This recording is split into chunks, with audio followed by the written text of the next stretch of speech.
বিসমিল্লাহির রহমানির রহিম। আমি আল হেলাল সিএসসিপি গ্রামের মানুষের স্বাস্থ্যসেবা নিয়ে কাজ করি।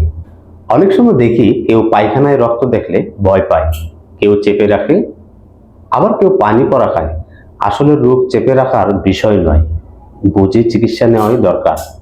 আজকের আলোচনায় থাকছে অ্যানাল ফিসার, ফিস্টুলা আর পাইলস, তিনটি রোগ এবং এই তিনটি রোগের পার্থক্য। আমরা অনেকেই মনে করি এই তিনটি রোগেই পাইলস, আর এই বিষয়টি আজকে পরিষ্কার করার চেষ্টা করব।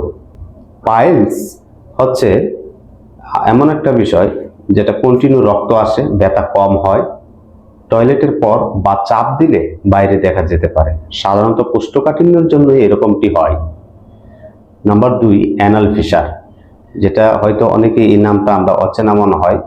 এটার কিছু লক্ষণ রয়েছে। এটার লক্ষণ টয়লেটের সময় প্রচন্ড জ্বালা বা ছেঁড়ার মতো ব্যথা হয়। এটা মলদ্বারের চির ধরার জন্য হয়।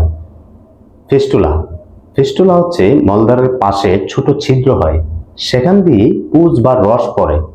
এটা অনেক সময় পুরনো ইনফেকশনের ফল।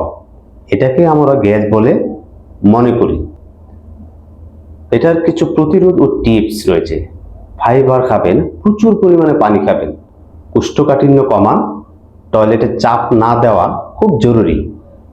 আর কোনো লক্ষণ হলে লজ্জা না পেয়ে চিকিৎসকের কাছে যান। এই তিনটি রোগের মধ্যে কোনটা হলে অপারেশন লাগতে পারে, কোনটা শুধু অভ্যাস পাল্টালেই ঠিক হয়ে যায়, এই নিয়ে পরের ভিডিওতে বিস্তারিত কথা বলবো ইনশাআল্লাহ। সাবস্ক্রাইব করুন, ফলো দিয়ে পাশে থাকুন।